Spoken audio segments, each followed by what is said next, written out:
Roy Hodgson has announced his 23-man England squad that he will be taking to the Euros this year in France, and to be honest, it is one that I'm quite optimistic about. Like many English fans, I have suffered the pain of getting excited for the Euros and the World Cup when they roll around, and holding out the hope and belief that England could stand a chance. It has never been a hope that we can win, just get to the semi or quarter-finals and then who knows from there. But just like everyone else, I've watched team after team struggle, and the last few times the group stage has proved too much of a challenge. So with that in mind, I tried to calm myself down after seeing the initial 26-man squad released, as I always get too hyped to begin with, making the disappointment that much harder. But this team has given me something to get excited about. After noting several good English performances throughout the Premier League, it seems simple if when combined, they play half as good as they have this season, there's no reason why we shouldn't progress. Of course I'm talking about the likes of Kane and Vardy etc, but I'll go through the team from the back to the forwards just to keep some sort of order. The majority of the selections that Roy has made are completely sound. Some might say there wasn't much to choose from, but when looking at the obvious selections in this side, the number gets filled pretty quickly. Joe Hart is still the obvious and best choice of goalkeeper for this campaign. With Jack Butland injured, I think Hart's experience makes him the better choice to start than Fraser Forster. Southampton were a strong side this season, and Forster was a major part of that, so he's a very reassuring number 2 keeper. Personally, I think Butland would have been picked over Hart as first choice if he was fit. It would have been difficult, but the theme you'll notice with my opinions in this video is I wanted England to try something new. Tom Heaton is a fine pick for third keeper, having an incredible season at Burnley and winning the championship title, but realistically he won't be getting a game, it's just good for the experience. Defensively, the picks are also solid and I don't really have a problem with them, apart from the fact that they seem to be leaking goals when playing in the England shirt.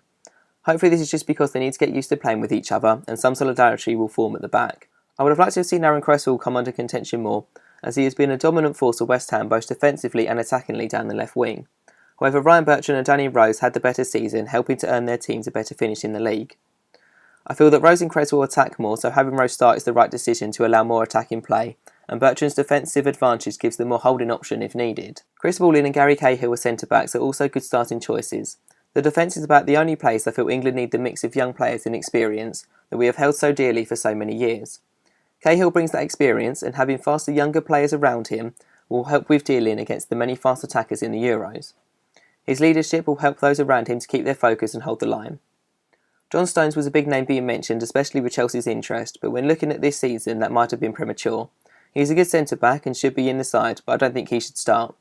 He's a strong backup player, but some simple mistakes cost him this season. Nathaniel Clyne and Carl Walker are also both very good selections with the pace to be exploited by us both attacking and defending.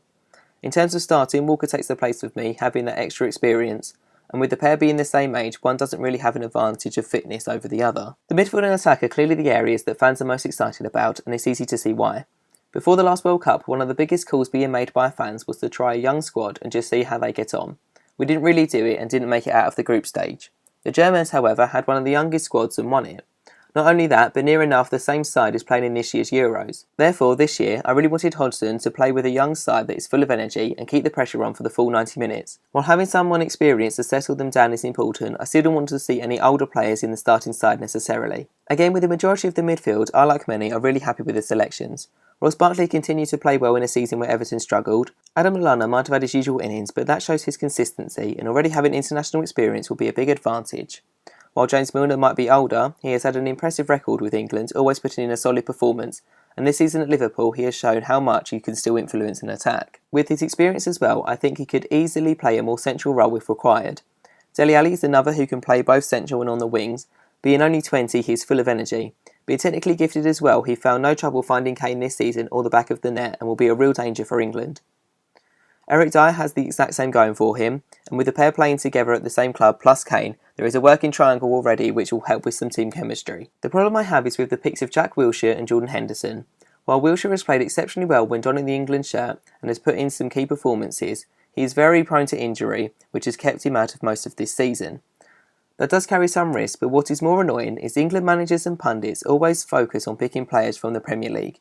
It's England's top flight, I get it, but on occasion others get overlooked who have played more games and had better seasons in lower leagues or smaller clubs. With Wilshere only playing a handful of games, and with this apparently playing such a big part, he should therefore be off the list. I do like him as a player, and I think he should be selected over Henderson, who has had a poor season at Liverpool, and I get the feeling he is filling the role of experience, which I've already expressed should be somewhat forgotten, at least for one tournament. I'll get to the crux of the issue. Danny Drinkwater should have been picked over one of these two, preferably Henderson. Drinkwater's performance this season can only be matched by a few. Playing central and as a winger, he too can fill positions where they are needed, and his ability to pick out a player from range would have been another string to England's bow and allow us to counter-attack effectively. His link with Jamie Vardy would allow the two title-contending teams to have their most effective pairings together on both sides of the pitch. If they gel, it's lethal, but at the very least, the Drinkwater-Vardy partnership could link one side with Ali Kane on the other. It just seems so simple, and yet it's being overlooked. The forwards are simply perfect picks, really.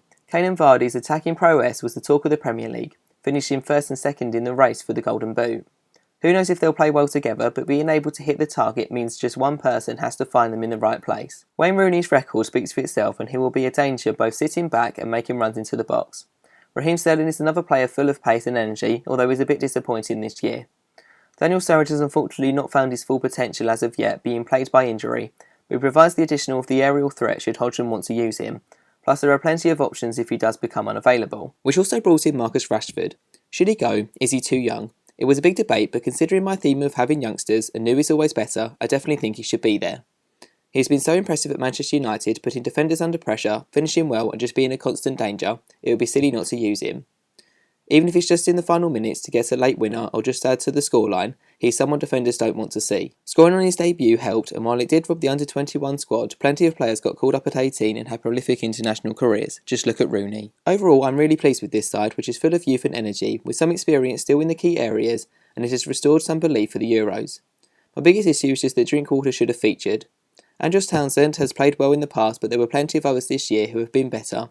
And when only 23 players are allowed, the cut-off has to be someone. The same goes for Fabian Delph. Both are good players and had decent seasons, hence why they are in the 26-man squad, but they are below the line compared to the others this year. What do you think? Leave your thoughts in the comments below and subscribe for more, but for now, that's your sporting lot.